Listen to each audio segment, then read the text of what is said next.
Hi అండి, నమస్తే. నేను మీ Shanti. Welcome back to my channel Shanti's vlogs. ఈరోజు మన వీడియోలో వినాయక చవితి స్పెషల్గా అందరూ చేసుకునే వినాయకుడికి ఎంతో ఇష్టమైన ప్రసాదాలను చూపించబోతున్నాను. వినాయక చవితి రోజున చేసుకునే వినాయకునికి ఇష్టమైన ప్రసాదాలు కొబ్బరితో స్వీట్ మోదకాలు, అలానే కొబ్బరితో స్వీట్ ఉండ్రాళ్లను నైవేద్యం కోసం చాలా తక్కువ టైంలోనే ఇలా తయారు చేసుకోవచ్చు. ఈ రెండు రకాల ప్రసాదాలను ఒకసారి ఈజీగా చేసుకోవచ్చు. అలానే ఈ ప్రసాదాలు చాలా రుచిగా కూడా ఉంటాయి. మరి ఇంకెందుకని ఆలస్యం, లేట్ చేయకుండా ఈ రెండు రకాల ప్రసాదాలు ఒకసారి ఈజీగా ఎలా చేయాలో చూద్దాం. వీడియోలోకి వెళ్లే ముందుగా నా ఛానల్ ని సబ్స్క్రైబ్ చేయని వాళ్ళు ఉంటే సబ్స్క్రైబ్ చేయటం మర్చిపోకండి. కొబ్బరితో స్వీట్ ఉండ్రాళ్ళు, స్వీట్ మోదకాల కోసం స్టవ్ ఆన్ చేసుకుని ప్యాన్ పెట్టుకుని ప్యాన్ లో 1 కప్పు నీళ్లు పోసుకోవాలి. ఇలా నీళ్లు పోసేసుకున్నాక ఇప్పుడు ఈ నీళ్ళని బాగా మరగనివ్వాలి. నీళ్ళు అనేవి ఇలా మరుగుతూ ఉన్నప్పుడే ఇప్పుడు ఇందులో ఒక చిన్న బెల్లం ముక్కని వేసుకోవాలి. అలానే ఇందులో 1/2 టీ స్పూన్ ఉప్పు కూడా వేసుకొని ఇప్పుడు బెల్లం ముక్క కరిగేంత వరకు కలుపుకుంటూ ఉండాలి.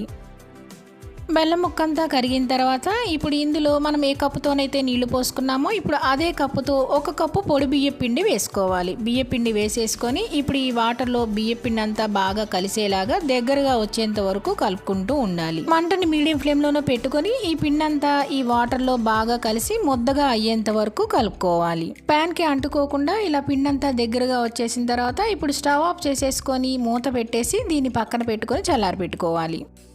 ఇది పక్కన పెట్టేసుకున్నాక మళ్ళీ స్టవ్ ఆన్ చేసుకొని మరొక ప్యాన్ పెట్టుకోవాలి. ఇప్పుడు ప్యాన్లో 1 స్పూన్ నెయ్యి వేసుకోవాలి. నెయ్యి వేసుకున్నాక నెయ్యి అంతా కరిగిన తర్వాత ఇప్పుడు ఇందులో ఏ కప్పుతోనైతే మనం అన్ని కొలుచుకుంటున్నామో అదే కప్పుతో 1 కప్పు పచ్చి కొబ్బరి తురుముని వేసుకోవాలి. ఇలా తురిమిన కొబ్బరి వేసేసుకున్నాక ఇప్పుడు మంటని మీడియం ఫ్లేమ్లో పెట్టి ఇందులో ఉన్న పచ్చిదనం అంతా పోయేంత వరకు వేయించుకోవాలి. కొబ్బరిలో పచ్చిదనం అంతా పోయి చూడండి ఇలా పొడి పొడిగా అయ్యేంత వరకు వేయించుకోవాలి. ఇలా వేయించుకున్నాక ఇప్పుడు ఇందులో 1 కప్పు తురిమిన బెల్లం వేసుకోవాలి.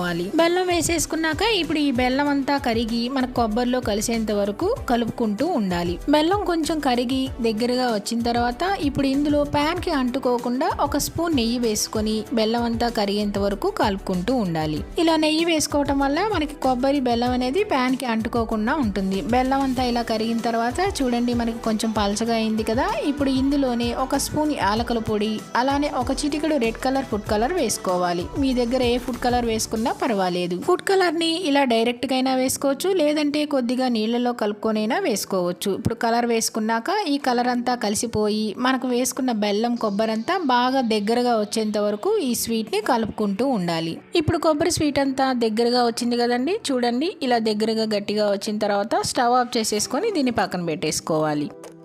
ఇప్పుడు మనం పై పిండిని ఉడకబెట్టి పక్కన పెట్టుకున్నాం కదండి. ఆ పిండిని కొద్దిగా వేడిగా ఉన్నప్పుడే ఇలా చేత్తో మ్యాష్ చేస్తూ కలుపుకోవాలి. ఇలా 5 నిమిషాల పాటు చేత్తో మ్యాష్ చేస్తూ కలుపుకుంటే మనకి స్వీట్ ఉండ్రాళ్ళు కానీ స్వీట్ మోదకాలు కానీ చక్కగా పగిలిపోకుండా చక్కగా ఉడికిపోతాయి. ఇప్పుడు కొంచెం కలుపుకున్నాక ఇందులో 1 స్పూన్ నెయ్యి వేసుకుని మరొకసారి ప్యాన్ కి అంటుకోకుండా మనం చేత్తో మర్దనా చేస్తూ కలుపుకోవాలి. అలానే ఇలా కలుపుకోవటం వల్ల మనకి పిండిలో అనేది కొంచెం జిగురు వచ్చి పిండి అనేది చాలా సాఫ్ట్ గా ఇలా ముద్దలాగా వస్తుంది. ఇలా కలిపేసేసుకున్న ఇప్పుడు దీన్ని పక్కన పెట్టేసుకొని ఇప్పుడు మనం రెడీ చేసుకున్న స్వీట్ ని చిన్న చిన్న సైజ్ బాల్స్ లాగా చేసి పెట్టుకోవాలి. మనకు కావాల్సిన సైజులో ఇలా చిన్న చిన్న ఉండలుగా చేసుకొని అయినా పెట్టుకోవచ్చు, లేదంటే అప్పటికప్పుడు స్టఫింగ్ కి కొద్దిగా తీసుకొని అయినా ప్రిపేర్ చేసుకోవచ్చు. ఇలా అన్ని ఉండల్ని ప్రిపేర్ చేసేసుకొని పక్కన పెట్టేసుకొని ఇప్పుడు పై పిండి కూడా రెడీ చేసి పెట్టుకున్నాం కదండి. ఇప్పుడు పిండిని కొద్దిగా చేయి తడి చేసుకుంటూ మనకు కావాల్సినంత సైజులో పిండిని తీసుకోవాలి. మనం చేతితో చేసుకునేటప్పుడు చేయిని తడిపి కానీ లేదంటే కొద్దిగా చేయి నెయ్యికి రాసుకొని ఇలా మనకు కావాల్సినంత సైజు పిండిని తీసుకొని ఉండలాగా చేసుకోవాలి. రౌండ్ గా బాల్ లాగా చేసుకొని చేతిగా అంటుకోకుండా కొద్దిగా నెయ్యి రాసుకొని పల్చగా కాకుండా కొద్దిగా మందంగా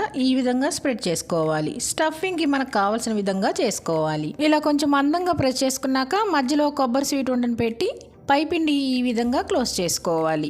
పిండిని ఇలా పైకి తీసుకొని వస్తూ క్లోజ్ చేసుకోవాలి. మనకి మోదక్ షేప్ రావాలంటే వేళ్లతో ఇలా పైకి అంటూ మోదక్ షేప్ లాగా క్లోజ్ చేసుకోవాలి. మోదక్ షేప్ లో చేసుకున్నాక పైన పిండి కొంచెం ఎక్కువగా అనిపిస్తే తీసేసుకోవచ్చు. చూడండి చక్కగా మోదక్ షేప్ లో వచ్చినాయి కదా. ఇలా చేసిన తర్వాత ఇప్పుడు స్పూన్ తో గానీ చాకుతో కానీ ఈ విధంగా లైన్ గా ఘాటు పెట్టుకోవాలి. మనం వాడే స్పూన్ గానీ చాకు గానీ కొద్దిగా నెయ్యి గానీ లేదా పొడి పిండితో గానీ అద్దుకుంటూ ఇలా లైన్ లాగా చేసుకోవాలి. నేను స్పూన్ తోనే ఇలా లైన్స్ గా పెట్టానండి. ఇలా లైన్స్ అన్ని పెట్టాక పైన కూడా కొంచెం లైట్ గా ఇలా ఘాట్లు లాగా పైకి వచ్చేట్లుగా పెట్టుకోవాలి. నేనైతే స్పూన్ తోనే ఇలా లైన్స్ గా పెట్టుకున్నానండి. ఇలా లైన్స్ గా పెట్టుకున్నాక కొంచెం దగ్గరగా షేప్ వచ్చేట్లుగా మరొకసారి ప్రెస్ చేసుకోవాలి. ఇలా లైన్స్ గా చేస్తే మనకు మోదకాల షేపు రెడీ అయినట్టే. ఇదే విధంగా మనకు కావాల్సినవన్నీ చేసుకోవాలి.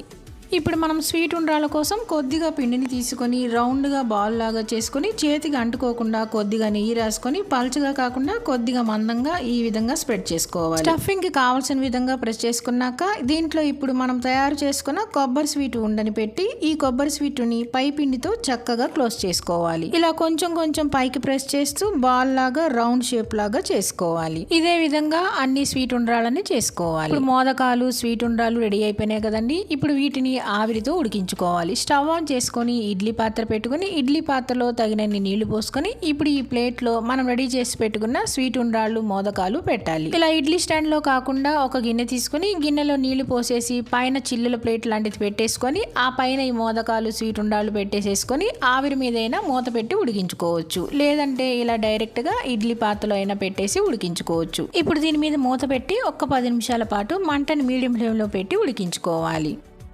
10 నిమిషాల తర్వాత స్టవ్ ఆఫ్ చేసేసుకోవాలి. స్టవ్ ఆఫ్ చేసిన తర్వాత ఆవిరంతా పోయిన తర్వాత 10 నిమిషాలు ఆగి మూత తీసుకోవాలి. లేకపోతే ఇవి అంటుకుపోతాయి. ఇలా ఆవిరంతా పోయిన తర్వాత స్వీట్ ఉండ్రాళ్ళని స్వీట్ మోదకాలని ఒక ప్లేట్లోకి సర్వ్ చేసుకోవటమే. అంతేనండి, మనకి స్వీట్ ఉండ్రాళ్ళు మోదకాలు చక్కగా రెడీ అయిపోయినాయి. చూశారు కదా ఎంత చక్కగా వచ్చినాయో స్వీట్ ఉండ్రాళ్ళు మోదకాలు. అలానే మీరు కూడా ఇదే విధంగా ఈ వినాయక చవితికి ఈ కొబ్బరితో స్వీట్ ఉండ్రాళ్ళు మోదకాలు తప్పకుండా ట్రై చేయండి. అలాగే ట్రై చేసి మీకు ఎలా వచ్చిందో కామెంట్స్లో తెలియజేయటం మర్చిపోకండి. అంతేనండి, ఈ 2 రకాల రెసిపీస్ వీడియో మీకు నచ్చిందా అండి? నచ్చితే కనుక లైక్ చేయండి, షేర్ చేయండి, సబ్స్క్రైబ్ చేయండి. మరిన్ని అప్డేట్ కోసం కిందున్న బెల్ ఐకాన్ని క్లిక్